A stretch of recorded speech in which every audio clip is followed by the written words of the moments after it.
पाठशाला में अब उस बुलडोजर का चैप्टर जिसने बुलडोजर विरोधियों का पूरा एजेंडा चूर चूर कर दिया।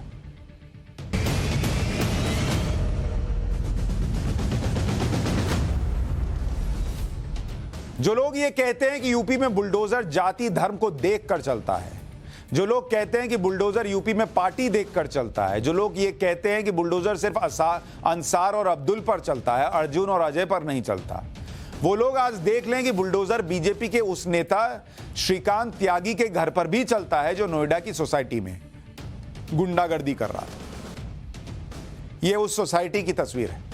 नोएडा की ग्रैंड ओमैक्स सोसाइटी में श्रीकांत त्यागी तो हिंदू है ना, मुसलमान नाम तो नहीं लग रहा आपको। श्रीकांत त्यागी के फ्लैट के बाहर अवैध निर्माण था, उस पर बुलडोजर चल गया। श्रीकांत का फ्लैट ग्राउंड फ्लोर पर है, उसने फ्लैट के बाहर का बड़ा हिस्सा कब्जा कर रखा था, टीम ने उसे तोड़ दिया। त्यागी ने फ्लैट में जाने के लिए सोसाइटी के बेसमेंट से सीढ़ी बनवा रखी थी। उसने सोसाइटी के कॉमन एरिया में अपना कंस्ट्रक्शन कर लिया था।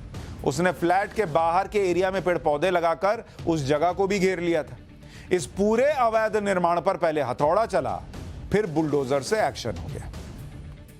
बीजेपी कह रही है कि उसका श्रीकांत त्यागी से कोई लेना देना नहीं, जबकि विपक्ष उसकी तस्वीरें दिखाकर कह रहा है कि श्रीकांत त्यागी बीजेपी का ही आदमी है। अब चलिए थोड़ी देर मान लेते हैं कि वो बीजेपी से जुड़ा हुआ, तो फिर तो एक्शन जो हुआ उसकी और तारीफ होनी चाहिए कि बीजेपी नेता को भी नहीं बचाया गया, उस पर भी कोई रहम नहीं किया गया। 5 अगस्त को श्रीकांत त्यागी का वीडियो वायरल हुआ था। इसमें वो महिला को धमका रहा था, उसको अपशब्द कह रहा था, खुलेआम गुंडागर्दी कर रहा था। वीडियो वायरल होते ही उसके खिलाफ एक्शन तेज हो गया। 5 अगस्त जिस दिन वीडियो वायरल हुआ उसी दिन उसके खिलाफ एफआईआर हुई, उसी दिन वो फरार हो गया। 6 अगस्त शनिवार को उसके 4 करीबियों को पुलिस ने हिरासत में लिया।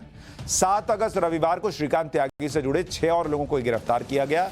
8 अगस्त उसके फ्लैट पर हुए अवैध निर्माण को ढहा दिया गया। यह होता है एक्शन। श्रीकांत त्यागी के घर पर जब बुलडोजर चला तो विपक्ष इसे दिखावटी कार्रवाई बताने लगा। प्रियंका वाड्रा ने ट्वीट किया कि क्या इतने सालों से भाजपा सरकार को नहीं पता था कि नोएडा के भाजपा नेता का निर्माण अवैध है, बुलडोजर कार्रवाई दिखावटी है। इन सवालों के जवाब से सरकार बच रही है। एक महिला के साथ खुलेआम अभद्रता व 10-15 गुंडे भेजकर महिलाओं को धमकाने की हिम्मत उसे कौन दे रहा है? कौन है जो उसको बचाता है? शिवसेना सांसद प्रियंका चतुर्वेदी ने तो यह तक कह दिया कि किसी भी जाति धर्म पर बुलडोजर जस्टिस नहीं होना चाहिए। सुनिए प्रियंका चतुर्वेदी का बयान।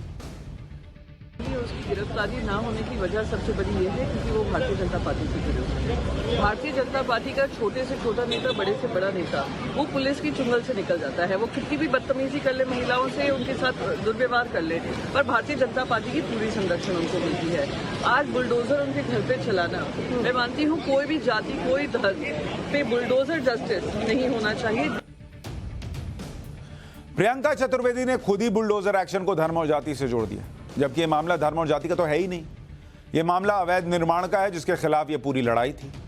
और सिर्फ बुलडोजर ही नहीं चला, श्रीकांत के घर पर बुलडोजर चला तो विपक्ष इसे दिखावटी कार्रवाई बता रहा था, लेकिन ये कहा जा रहा था कि श्रीकांत त्यागी के खिलाफ एक्शन ही नहीं होगा, ये पहले कह रहे थे, क्योंकि वो बीजेपी नेता है। ताबड़तोड़ एक्शन हुआ। त्यागी को पकड़ने के लिए 25,000 का इनाम रखा गया है। शुरू में उसके खिलाफ धारा 354 यानी किसी महिला पर हमला करना के तहत केस दर्ज हुआ था। उसके बाद श्रीकांत के खिलाफ कई धाराओं को जोड़ा गया। धारा 323 जोड़ी गई यानी जानबूझकर चोट पहुंचाना, धारा 504 यानी शांति भंग करने के इरादे से जानबूझकर अपमान करना, धारा 506 भी लगा दी गई यानी धमकी देना, और धारा 447 लगाई गई गैरकानूनी तरीके से प्रवेश करना। गुंडों पर लगने वाला गैंगस्टर एक्ट भी लगा दिया गया।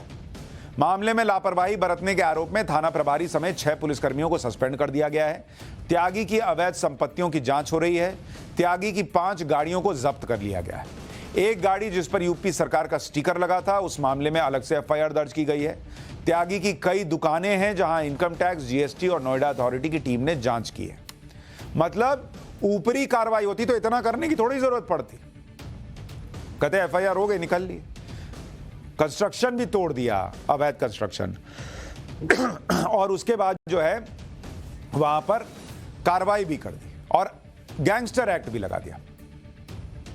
श्रीकांत त्यागी को पकड़ने के लिए पुलिस ने 8 टीमें बनाई, लेकिन वो अभी पकड़ा नहीं जा सका है। उसने सीधे नोएडा की सूरजपुर कोर्ट में सरेंडर करने के लिए एप्लीकेशन लगाई है।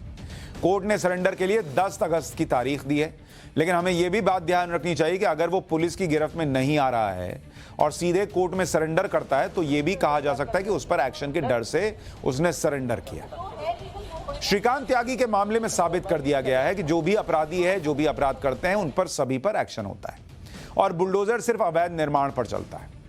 ऐसा नहीं है कि किसी के कानूनी निर्माण या किसी को घर जो है वो तोड़ दिया गया। श्रीकांत का भी घर नहीं तोड़ा है, उसके घर के बाहर जो कंस्ट्रक्शन था अवैध था वो तोड़ा गया है।